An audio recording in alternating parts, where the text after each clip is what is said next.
even though I interviewed students who had an absence that looked like truancy and others who had an absence that looked like school refusal or anxiety. When I talked with these students and got a deeper understanding of what triggered their school absence, all of them talked also about problems at school, interactive troubles, academic struggles, bullying. And some of them also had psychological disorders, some kind of mental health issues, but they didn't find that that was the explanation. So there was much to learn.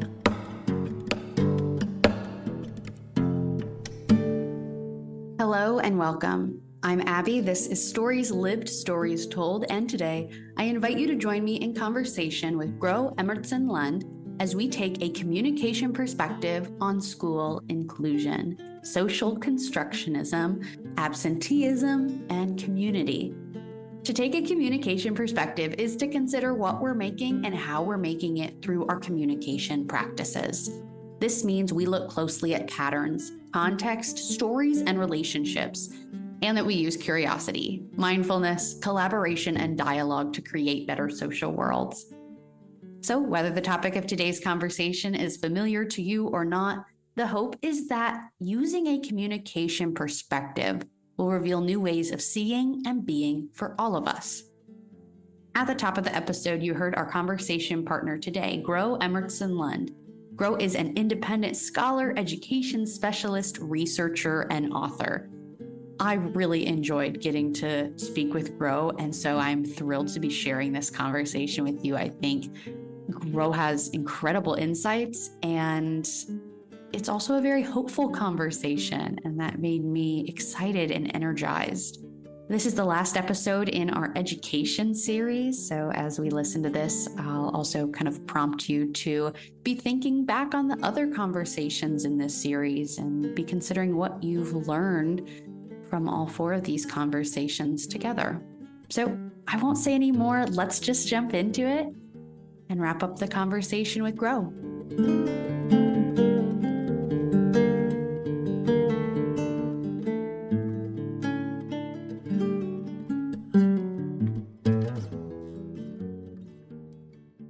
Hello, Gro. Thank you so much for joining me for this conversation. I've really been looking forward to it. Thank you. Thank you for inviting me. I've been looking forward to it as well. Good. I'm really glad to hear that. Well, to start, as I always do, please introduce yourself. And I know that is could be such a large question. There's so many parts of you that we maybe won't get to talk about today, but I think you can give us a good place to start, give us a little context, help us to better understand who you are. Okay. So my name is Gro Emmertsen Lund, which would be Gro Emmertsen Lund in English, and I'm from Denmark. I'm almost 50 years old. I have 3 adult children, been married for 30 years now, and I have a background as a school teacher, working both in special education and regular education. I did my master's degree from Southern University of Denmark, looking into social constructionist theories on school development, evaluation of schoolwork. Then I've been working as an organizational consultant for many years, also working with social constructionist theories. And in 2017, I completed my Ph.D. dissertation from Twente University in the Netherlands, looking more into depth with how schools respond to interactive trouble in Denmark, especially from a student and parent perspective. So I use CMM theory in looking into those processes of communication. Yeah, I'm glad to hear that. I'm so glad to be able to hear your perspective today, especially because for me, the hope in this podcast is to take this social constructionist, to take this communication perspective and apply it in as many different areas as possible to really help people understand just how expansive it can be and how you truly can use it in any scenario. So I'd be really curious to hear more about maybe kind of your introduction. It seems like social construction is a huge part of your life and work. So how did you first come across social constructionism, and what kind of made it feel important to you that it has stuck with you so much? Maybe I don't know. Sure. But I do have some memories of some of my first understanding of social constructionist ideas, and it goes many years back. I have a mother who is an organizational psychologist, and she's been working with social constructionist ideas since around 1990. So, of course, she talked a little about it to me, and then I met a professor in Denmark, highly regarded professor, who also talked about evaluation in a social constructionist perspective. And I was like, wow, so you cannot measure anything without influencing it. Oh, so you cannot talk like this in a linear way, a linear perspective, without considering context and relationships and process and all of that. So it kind of grew on me through my academic studies. And then I met the Taos Institute, Ken Gergen, Mary Gergen, Sheila McNamee, and the whole world of social constructionist ideas kind of floated somehow, because this is a community full of practitioners and scholars that work with social constructionist ideas. Barnett Pierce was part of it as well. Peter Lang, David Cronin, David Cooperrider, many a long people. List of people. Yeah. Yes. Yeah, a long list of excellent scholars. And I did exactly what you just talked about. I tried to learn more about social constructionist ideas by applying it as a lens to look at stress, violence, school problems, leadership, communication, school absenteeism, many different things, actually, also evaluation in organizations, and to try to understand more deeply the implications of changing the lens from positivistic, the realism paradigm, the deficit paradigm, everyday thinking, in opposition to social constructionist or relational ideas. And I'm still learning more from that. Yeah. It makes sense that you would be unable to pinpoint a specific moment where you learn about social construction, especially if your mother was maybe already using a lot of these ideas and they were already integrated into your life in ways that were maybe taken for granted until you started doing your own studies. I'm just so curious to ask always, because I feel like I had an opposite experience, that I can remember a very distinct moment learning about CMM and learning about truly the piece around the meaning making, that it was a really new idea for me, that I could question the meaning that existed and create my own, be a participant in creating new meaning, because I grew up, I think, kind of socially taking a lot for granted and seeing things as very, there's right and wrong and good and bad, and just taking for granted the meaning that I was told was there. And so it was huge for me to begin this practice of kind of deconstructing that meaning and asking questions of it. CMM's very helpful for that, getting to say, okay, what have we been making? What's being made now? And where do we want to go? And that question of better social worlds. And that means a lot to me. And I love to see when it sticks with other people. And I'm always curious to know kind of how that came about. So that's just why I asked that question now. Can I ask you to tell the specific story of that moment? When did that happen? Yes. So I'm picturing myself sitting in my kind of communication theory class, having a big textbook, lots of communication theories. And I just loved studying communication. And I kind of jokingly tell the story sometimes that when I was in high school and people start to ask you, what are you going to study? I said communication, because I knew I loved relationships, and the way we're interacting was so fascinating to me. And I would say, oh, I'd like to study communication. And people would say, oh, so PR? No. They say, oh, so social media stuff. And I'm like, no. And after enough times of that, I thought, am I wrong about what what I think communication studies is? And so I was convinced actually that I was wrong, to the point that I went into university with a different major. I was political science, but thankfully I found my way back to the communication department and learned that, oh yes, I was right all along about what I thought communication was. I was just referring to interpersonal communication was the field that I ended up studying. So I can really picture myself sitting in a number of classes. I'll take it out over time like that, rather than one specific moment, but just the social constructionist perspective changed a lot for me. that's what I love too about studying communication, is that I got up out of my chair, left class, and got to use the things that we talked about. And so it was just, the change was kind of immediate for me to get to start to play around with these ideas in my own life. And so, yeah, definitely still obviously shapes my work, but also shapes my life and my own relationships today. Yeah, I can really relate to that. And even though I was brought up in a family that knew about social constructionist ideas, my mother worked with Barnett Pierce as well, and she was still part of the Taos Institute.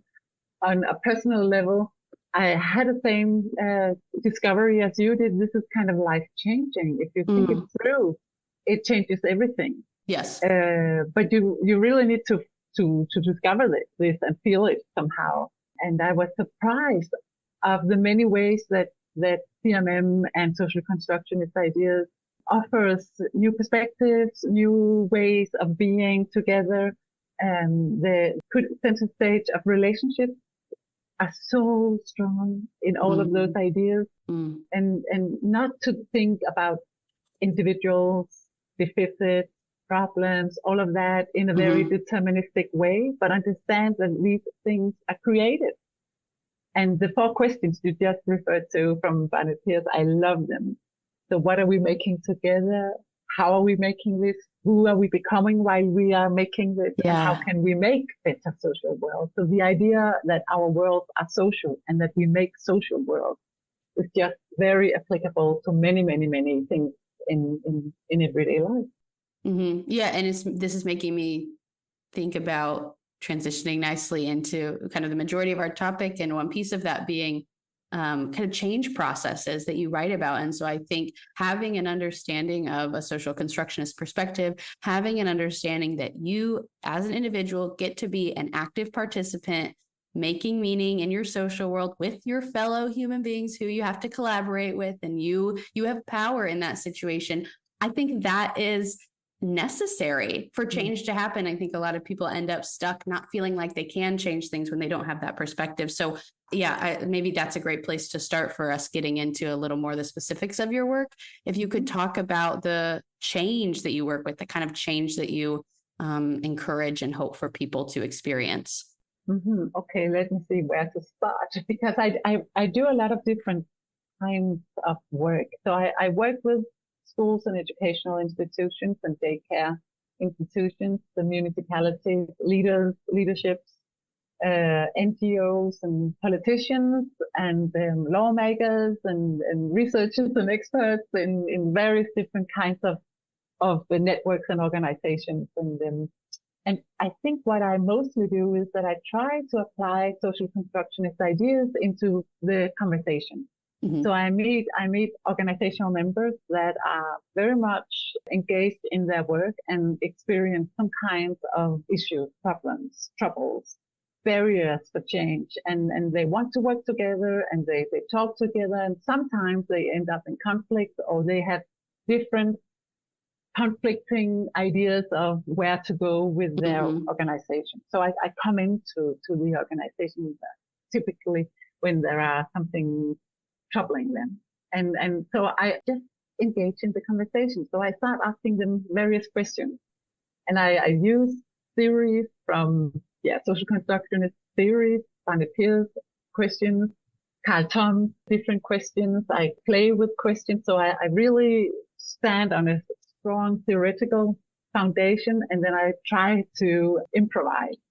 And I give stakeholders a chance to listen to each other. So I facilitate dialogue and play with perspective and try to make a safe space for all parties to actually talk with each other. And then we try to take out a focus point of something that are more important than other things. So what is the most important, or what is the problem in the problem, or what are the dreams? What is the essentiality of that dream? How can you create that? What would it take from you? What would it give you? And then we start doing a plan together. So what is the most important thing to start doing? So it's all their ideas, all their spirit and energy and creativity. And I'm not sure why, but it often succeeds.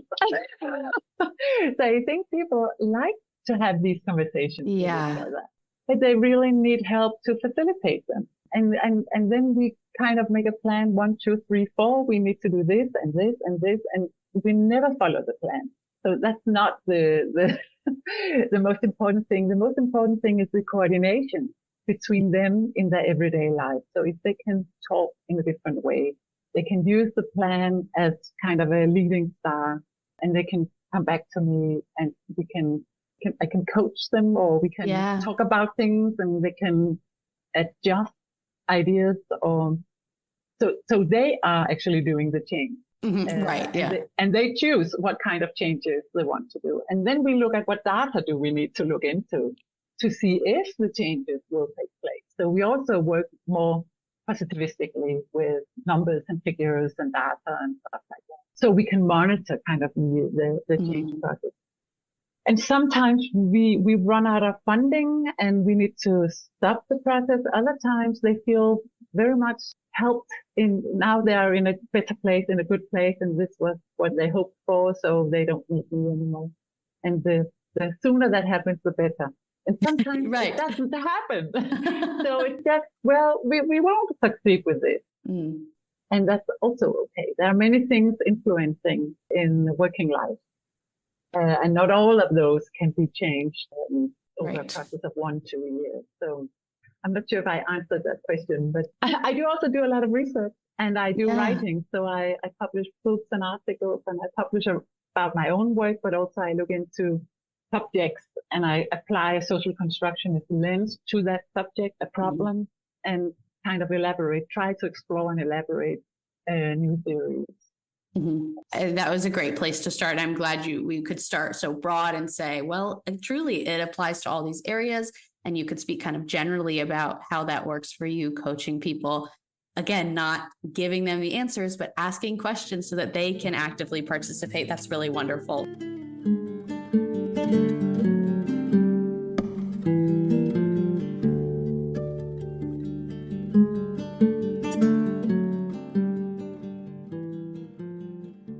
Let's transition to maybe a more specific example. One of the things you do is work with schools, with educators, and you've recently published a book. Congratulations. I want to know about that. What's the social constructionist perspective on what you specifically write about in this book, absenteeism?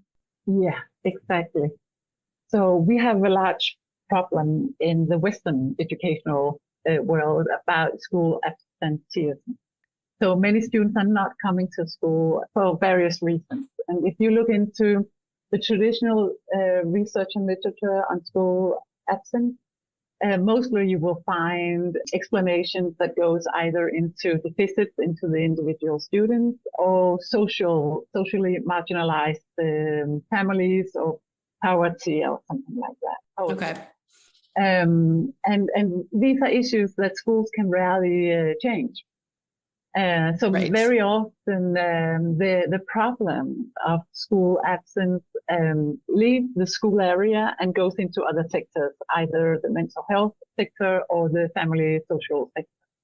And schools are left with not many actions.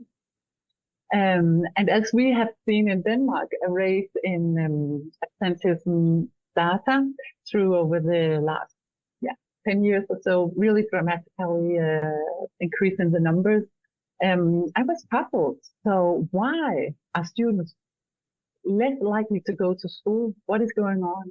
And can we find answers in the traditional literature? And I was amazed that it was very deterministic understood. And I tried to use some social constructionist ideas. So relationship, communication, interactive troubles, patterns, student voices. So I start engaging in conversations with students and teachers and parents and organizations working with school absenteeism. And that was mostly treatment of anxiety, students getting exposed to schools like you do in anxiety treatment. So you expose the person, very young students that did not come to school were exposed to schools, and that triggered their reluctance to go to school even more. Interesting. So it didn't work. And I've seen these interventions that didn't work, and I was, what is the missing link here? And I'm not sure that I found all the answers, but I did find something very interesting, and that was that even though that I interviewed students who had an absence that looked like truancy and others who had an absence that looked like school refusal or anxiety, when I talked with these students and got a deeper understanding of what triggered their school absence, all of them talked also about problems at school, interactive troubles, academic struggles, bullying, and some of them also had psychological disorders, some kind of mental health issues, but they didn't find that that was the explanation because they wanted to go to school, they wanted to be part of the school community, but for various reasons they couldn't. And the school professionals around those students talked about, yeah, that's because she has ADHD, or that's because he has autism. But when I talked with students with autism and ADHD, they said, no, it's because they're bullying me, or I have a struggle in the academic. Yeah. So there was much to learn. So I got a deeper dive into students' perspective and kind of discovered some patterns here that no matter what categorization of the absence was, they all talked about three main areas of their school life that either dragged them to school or pushed them out of school. So this was one, the relationship to peers. Did they have a good friend or a couple of friends or group of friends? Did they enjoy being with their friends in school? Did they see their friends outside of school, after school, in the evening or weekend? So what was their relationship to peers? That was the one thing. And the second thing is their relationship to teachers. So did they like their teachers? Were they safe around their teachers? Did they feel that the teachers liked them? Were they safe enough to raise their hands and raise their voice during teaching? Did the teachers see their specific needs and meet those needs? So the relationship to teachers. And then the third thing, and these areas were equally important to students. But the third thing was academic mattering. So did they feel that they were of importance in terms of the classes, the teaching, the academic field? Or did they have specific needs that weren't met? Or did they feel humiliated or stupid during classes? Then those things would be a danger to their presence, to their coming to school. And many students can handle issues in all three, smaller issues in all three of the areas without being compromised or without having issues with coming to school. Some students can even have like a total complete problem in one of the areas, but if the two other areas are free of problems, they will come to school. But no of the students that I talked with who had major issues in all three areas actually managed to maintain the school presence. So this was really interesting to me to understand what is of importance for students. I'm not sure if I answered your question. I think you did. That's so good to know and so good to hear about. And maybe you can speak to this too. I don't know if this is kind of new information that you're sharing to people. Are other people talking about these same issues? Because I'm not an educator. I don't know all the conversations that are happening in the world of education right now. So I'm kind of curious to know what's the context you're speaking into. Yes. So there are some American and English researchers into this field that came up with a new concept, a new understanding of school absence called school exclusion as a concept of absences. Yeah, what would you define school exclusion as? Yeah, it's when students are not coming to school due to decisions in school or circumstances in school. So this is a whole new understanding. Right. I'm kind of working within that understanding. Yes. Okay. I see. Yeah. So, but it's just a comment in their research. So there are truancy, school refusal, and other kinds of concepts. And then, by the way, perhaps also social exclusion. And so I didn't know that it was kind of by the way, or perhaps also social exclusion, but it happened to turn out that in my research, that was what I was looking into. Even though that the adults around those students thought of it as perhaps truancy, which is the very traditional idea, or school refusal, which is connected to anxiety or mental health. So this new idea raises a large compile of questions for schools. How can we work with school belonging? How can we work with student engagement? How can we open up the classroom, the teaching room, so that students feel safe and can contribute to the conversation that's going on? Also, just recognizing that school presence, school absence is a matter or an obligation for schools. It's not only the family or the social system or the healthcare system that has a stake in this. It's really mainly the schools to succeed in creating safe environments for students to go to.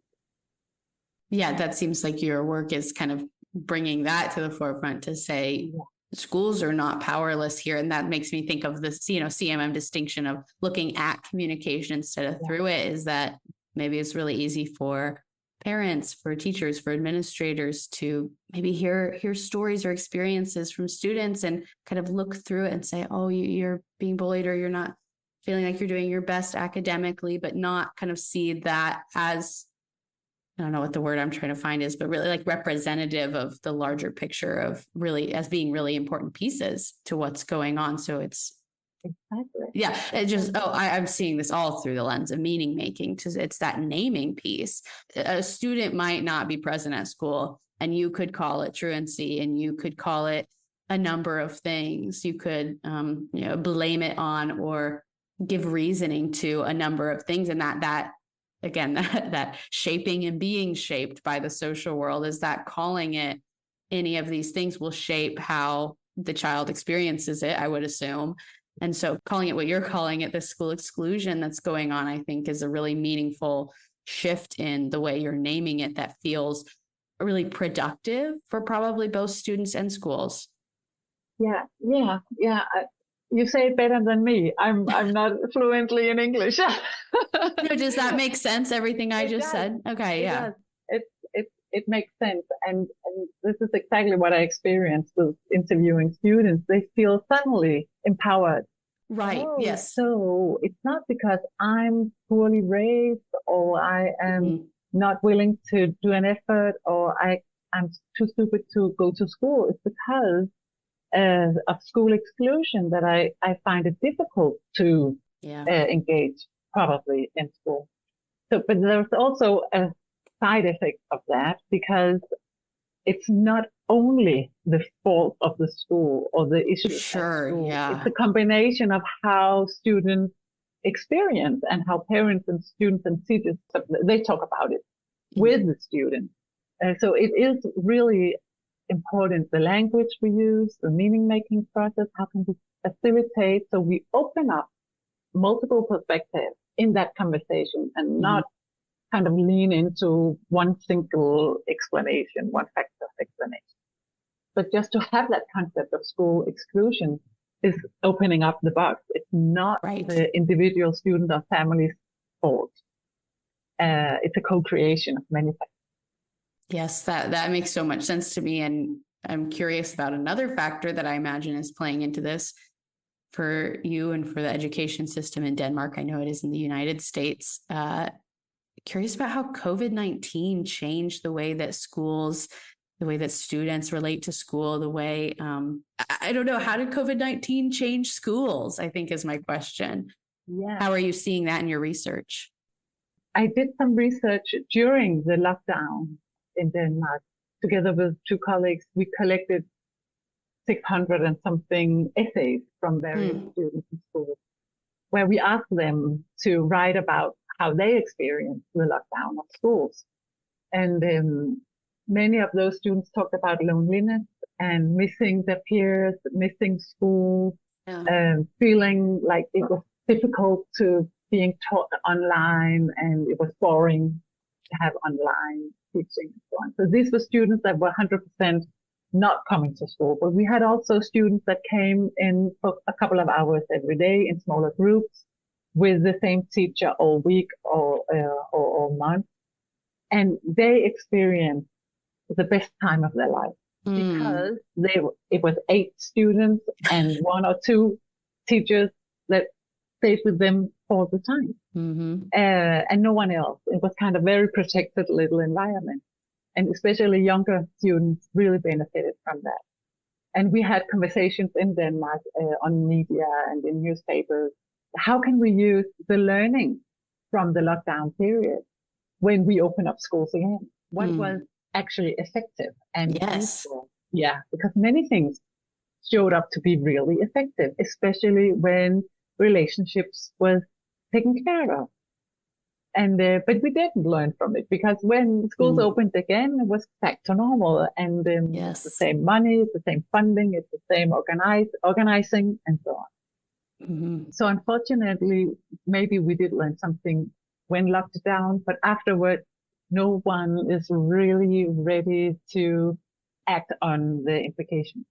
That's why I'm so curious about how change actually happens, because I think it is such a challenge. You can know what you know, and you can have learned, and making actual changes though could be really hard, especially probably for like larger institutions that are slower to change. Yeah, exactly. So I work with both structural changes and cultural changes. So structures, it's also about funding and economics, and how many teachers are we going to have at the school, how many lessons, how many students, and all of those things. And most of this is determined by politicians and given by law. But still, even within that space of law, the schools have an option to make some changes if they are willing to. But it will take time, because both the leadership team and the board and all the organizational members and parents and students, if the school are willing to involve students and parents, should agree, have conversations around what kind of changes do we then do. And they need to have enough time so they can stick to it for a number of years to see if it actually makes some changes. If they have 2 teachers in every class, for instance, and then less number of teaching classes, then it costs the same, but the organizing is totally different. And many schools in Denmark right now are working with this one change with many benefits. So students are calmer, they feel more safe, the learning is better, the teacher happiness, work satisfaction is better. Yes. When there are 2 teachers for one class. Yeah. But you need to level down the number of lessons in order to have the economy to put 2 teachers within one class. So these are the structural changes. But if you have 2 teachers in one class and they are very individual, problem and deficit focused, not much is gained, because they will be really authoritarian. Authoritative? Yes, I think that's the word. Yeah, I'm imagining that probably you could have 2 people that kind of, we'd say like butt heads. Maybe they're very individualistic. And so it might be a challenge to collaborate for 2 people, I could assume. Also, that could also be a problem, but their teaching would also be influenced in what kind of, let's say, epistemological viewpoint they work from. So do they understand the power of relationships and the power of language? Yeah, that's great. Do they encourage students to be engaged and involved or not? So that is pedagogy and didactics, it's called in Denmark at least. And it's important that 2 teachers in one class agree about their teaching method. Right. Otherwise, it won't work.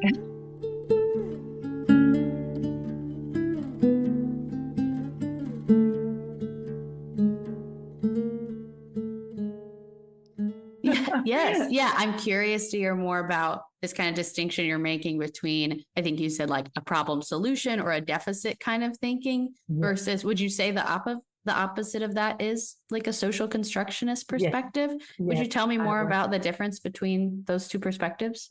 Yeah. So if you have the individual problem and deficit focused thinking, and you have a student in class who is anxious, maybe throwing with things, not being still, having a trouble with his body or her body, maybe disruptive behavior, you would say something is wrong with the student. He, the individual, I will focus on he and his problem is this disruptive behavior. Something must be wrong with him, deficit thinking. So he may have family problems, didn't sleep too much, played too much computer games, or he has mental disorder. So let's try to find out what's wrong with him. That's really traditional thinking. Yeah. The opposite to that is a relationship focused and competence or resource focused thinking that will say, oh, so his behavior shows us that something is wrong. It may be my teaching. It may be his relationship to his peers. It may be academic struggle. How can I be curious to start learn from his behavior? And how can I engage him in that learning? So I would start asking him questions. What do you care for? What is of your interest? When do you succeed? And I will also apply these questions looking at him and his actions. So I can see that he's very happy when he plays football or when we have math, but not when we have Danish. So what is his strength and interest? And how can I use that motivation from him? It does not mean that he could not have ADHD or any other issue, but it's just a totally different way of engaging with the problem. It's also inspired by the narrative idea that the problem is the problem, the person is not the problem. That's great. In the individual problem and deficit focused thinking, you would use many efforts to test and score and try to analyze the causes of the problem, and you would look within the individual. What is the individual cause for this behavior? And in the social constructionist ideas, you would look at what are the possibilities of change and how can we work together in creating that change. So it would need a collaborative relationship with the student. Whereas the individual deficit thinking, the student is an object for analyzing. Yeah, for analyzing. So there are many differences. Yeah. Goes treatment too. So you can medicate this behavior. You can treat it. And you see many students treated and medicated, both in the United States and in Denmark. Yes. Yeah. That lends itself, everything you're saying lends itself so much to the kind of better social world's goal of CMM in this really interesting way that the change you're describing, the difference that you're describing to me is instead of saying the individual is a problem and that individual needs to change with medicine, with behavior, whatever, which, you know, if the child is throwing chairs, then yes, that behavior does need to change.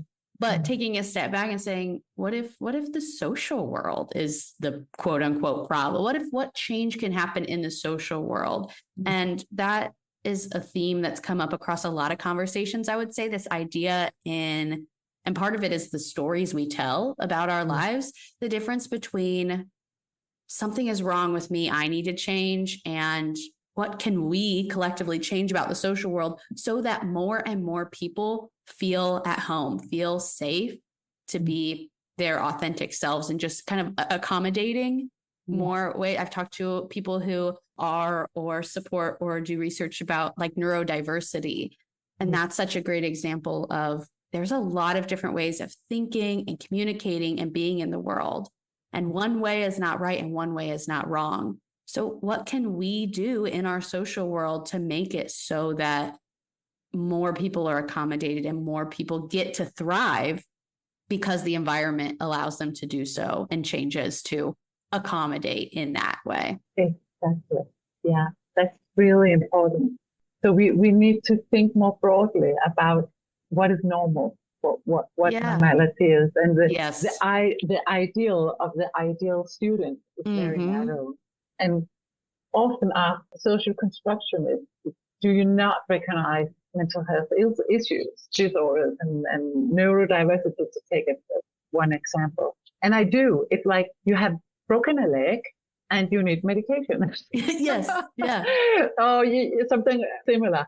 The thing is that it can be really stigmatizing. And we talk in Denmark about the problematized student. Yeah. So whenever a student is not compliant to school standard, you would say something's wrong with that student. And Right. then the answer could either be psychological treatment or medication. For some students, it's helpful. But as the main logic, it's really not helpful because it starts a circulation of logic Right. that ends up with individualizing phenomena that are social. And it places responsibility on the single student or the family. It also enhances social inequality because some parents, some families have more resources and they can more easily access help and medication and treatment than other families. There are many issues around this negative circle that are a problem for the school. They do not have all the resources necessary to individualize learning to that extent. Instead of looking at the individual as a problem, engage the individual as part of the solution. And this is communication. It is involvement and engagement and learning and asking questions. Yeah, becoming a learning organization. Yeah. And I just, again, it's what's the story you're telling? Because I imagine if you do tell a student you are a problem and you do not excel and you are not safe here, then that's the story. That's the story they would have. And that's the story you would have. And so you'd all act as if that were true.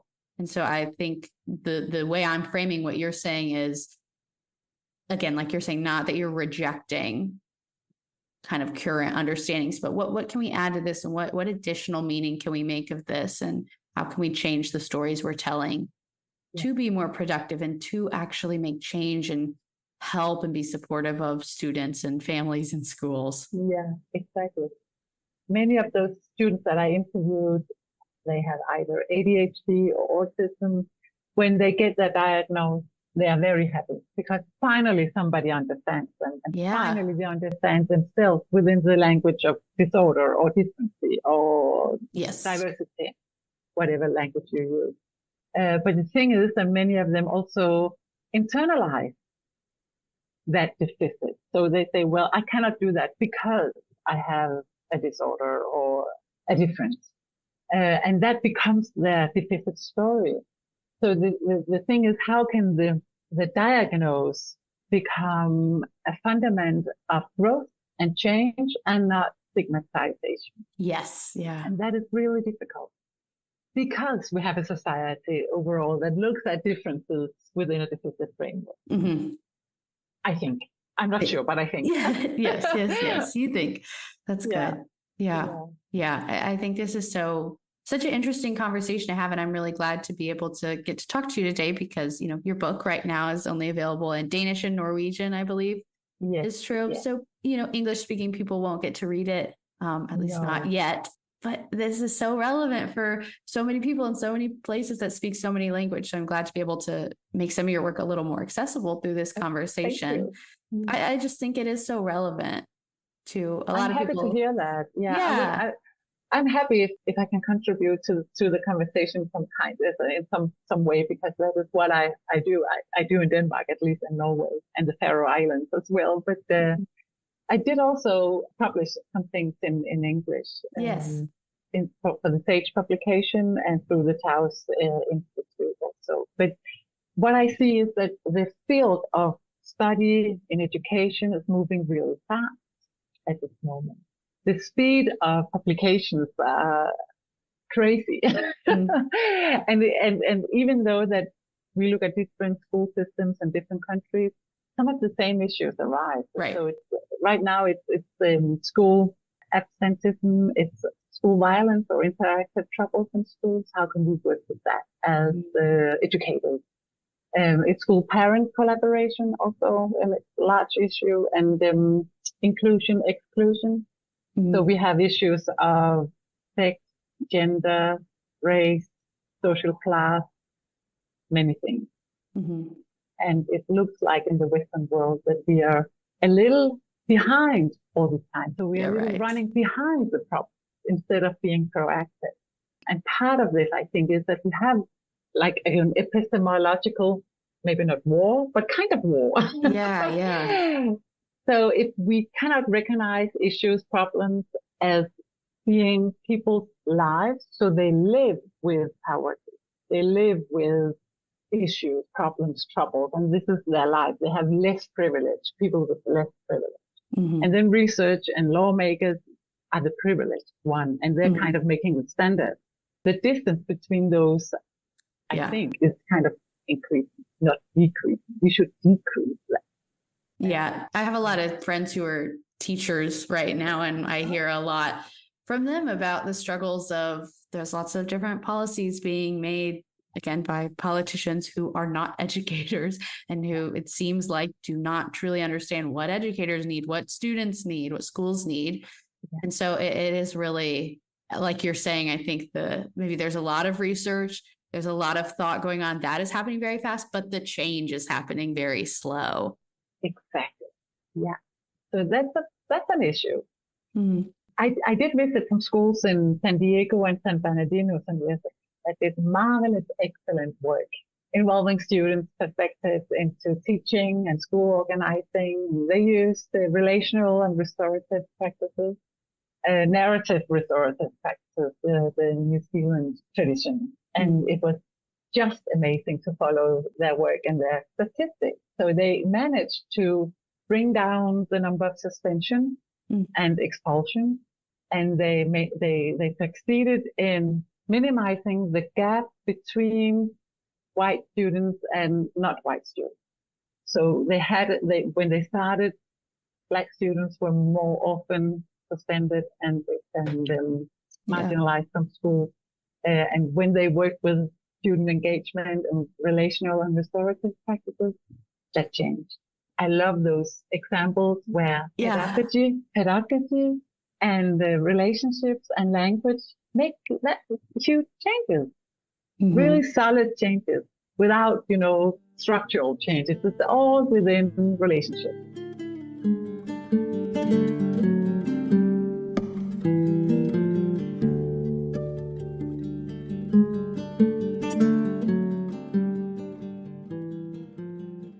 If you have more examples, I'd love to hear more kind of success stories. Oh, I do. I work with the school now. I've been working with the school for more than 10 years now in Denmark. And it's just by chance that we still are working together, because we didn't plan for working together for such a long period of time. But they came back each year asking me, so could we continue? And we are now looking into this and that and stuff. And now when we look back within the last 5 years, they have had only one student with whom they were concerned if that student should not stay at that school anymore. Out of 400 students, it's a small school, but fairly normal in Denmark, 400 students, one student within 5 years, they were considering to send to special education. All other students with many different types of, challenges and strengths and everything are thriving at their school. They have no students in school absenteeism, which is just wonderful. Yeah. They have a very high satisfaction amongst teachers, a very high satisfaction amongst students and parents. And they are really doing excellent work in opening up the classroom and the teaching. So they have various subjects, and it's just a normal school with a normal budget. It's a public school. So it's nothing different between that school and the other 5,000 public schools we have in this country. But in their numbers, they are really doing marvelous work.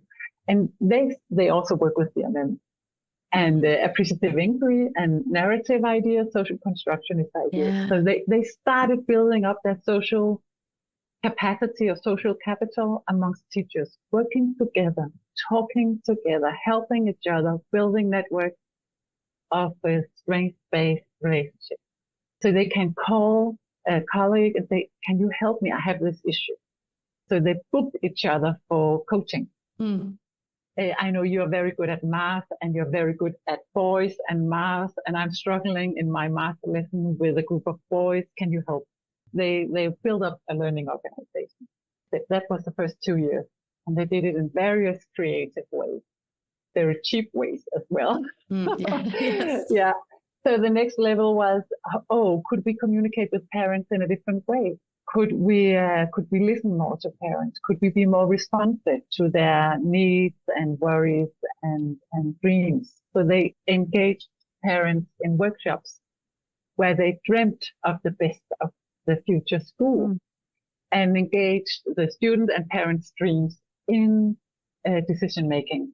And then they started interviewing students on a more regular basis. And every year they do a large survey where every student is filling out a piece of paper. What's the best thing that they experience at their school, the best thing with teachers, with peers, and what they need or what they dream for, what they would wish for.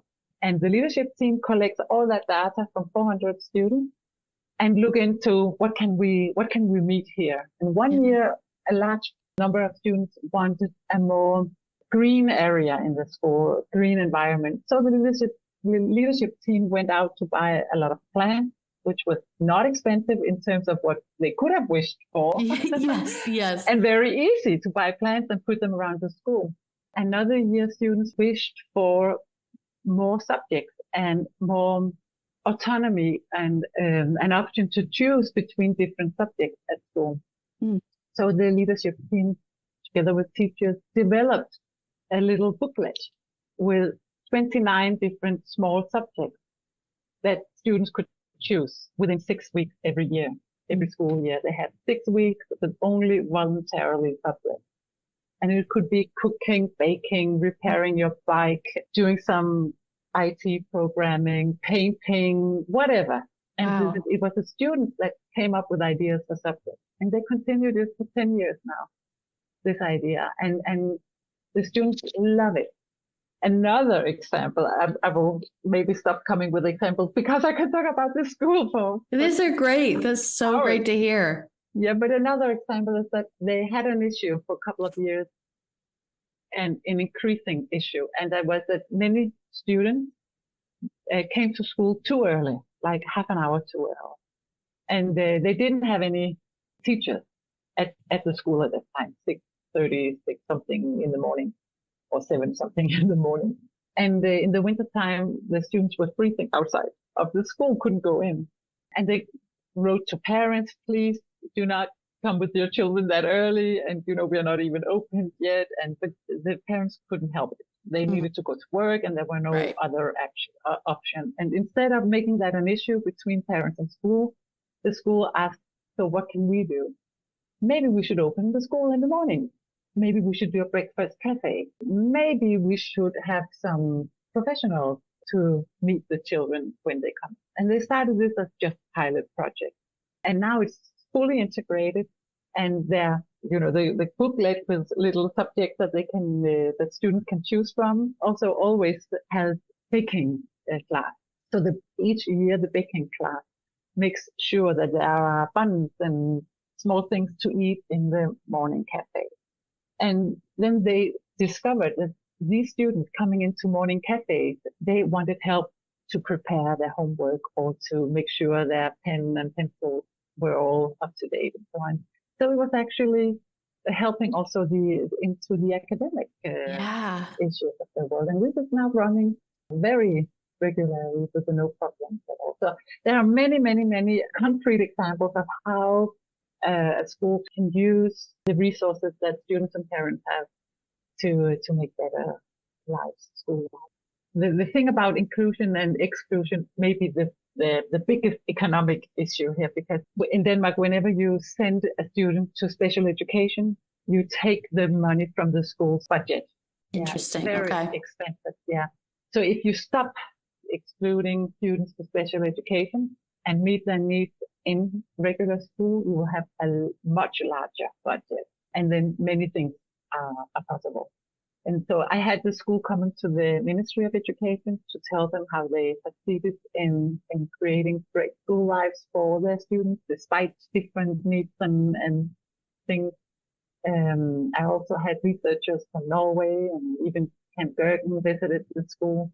And the school manager is also now talking about the work that they have done to inspire other schools. Mm-hmm.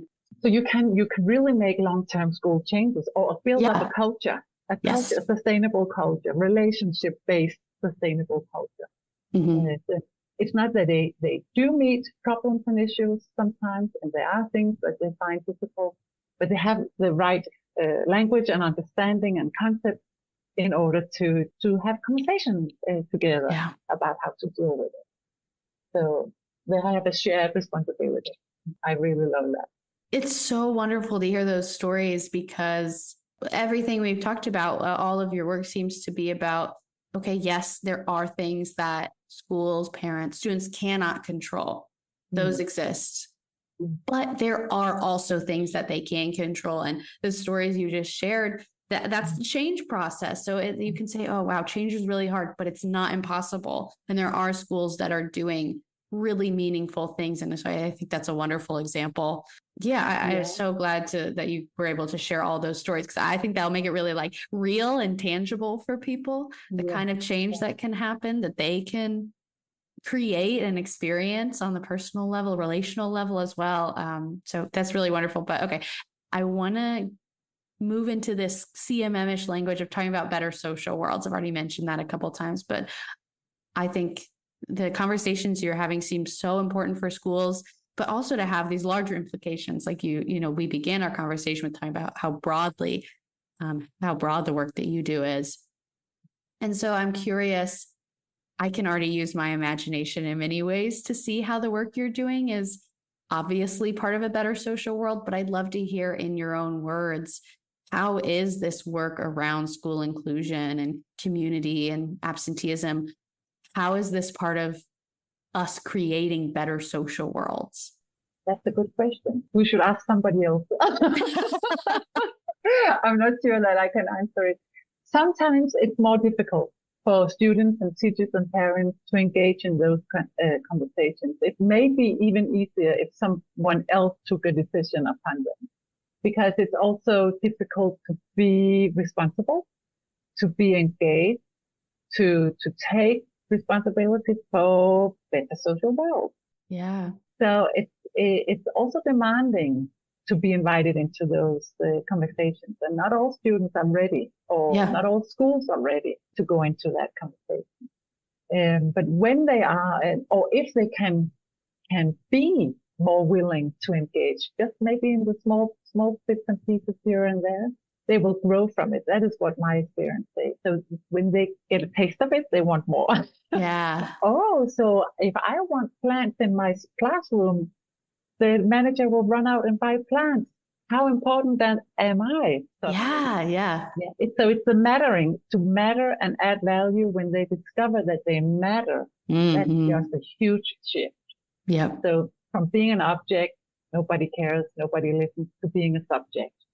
And when they understand the implications of being a subject, wow, amazing things can happen. And most children and students want to do better. They want to do good. They want to create better social worlds. They want to help their peers.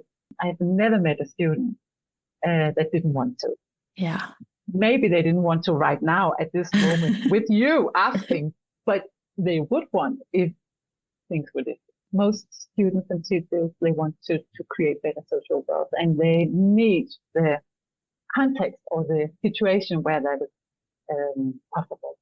So I think just to think of, if we had a dream, we would see generation after generation feeling connected, feeling belonging, having agency, discovering that they matter.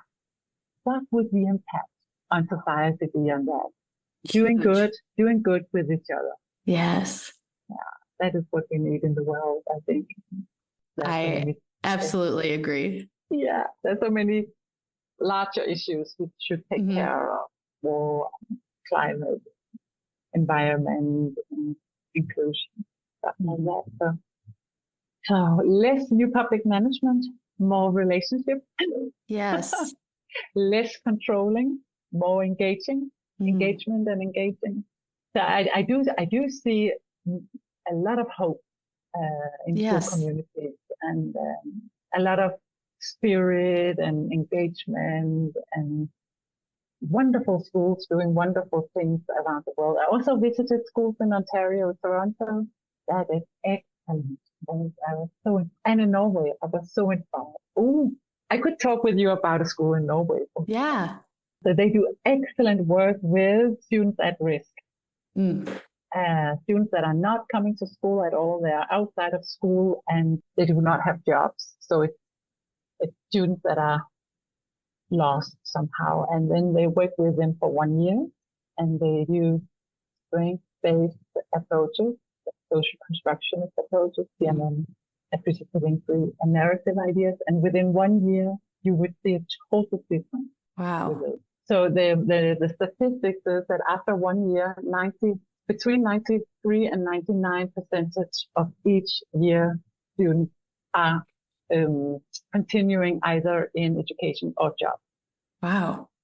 Yeah, this is crazy. But they also got a lot of praise and recognition, and the Shoka network discovered them, and international networks discovered them. So, and the Crown Prince Foundation in Norway supports them. So they are kind of crazy. They are kind of doing fantastic work. Yes. But this is it's so important to have those examples and stories. Yes. So we know that we can do something. Exactly. Yes. That's why I'm so glad that you shared so many stories just now to make it feel really doable for people. Yeah.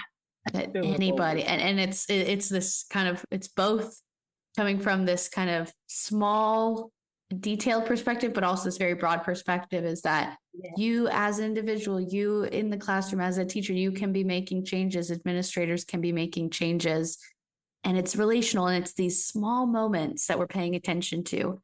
And enough of those small moments together have huge impacts on our world outside of just what happens in classrooms. Exactly. And I think if we should sum up all the different concrete examples that I know of, the one similar thing, the one thing that are there in all the examples is the shift from a positivistic idea to a social constructionist understanding. That is the only shift they're doing. It's an understanding of social constructionism, and then it opens up a box of opportunities and possibilities that they did not see before. And then by their own creativity, they start creating better social work. Yes. So it's the power of thinking, the power of understanding. Of telling a new story. Yeah, exactly. Yeah. Well, Gro, thank you so much for joining me for this conversation. I'm sure we could go on. And I'd love to link for people some of the resources that you said you have that are available in English so people can just keep learning more and hopefully feel more inspired and really start to make some of that change. Yeah. Well, it was such a pleasure having this conversation with you. Thank you so much for inviting me and for being such a wonderful conversational partner. Thank you, Gro. I enjoyed that. Me too, very much.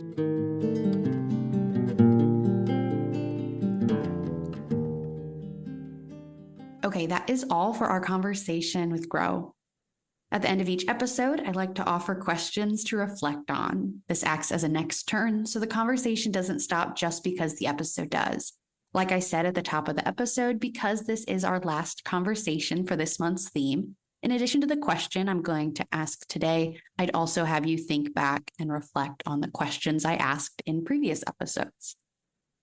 I think there's just one question I want you to be thinking about today, really inspired by the end of Gro and I's conversation, and that is, what are the tangible changes that you can be a part of making in your social worlds?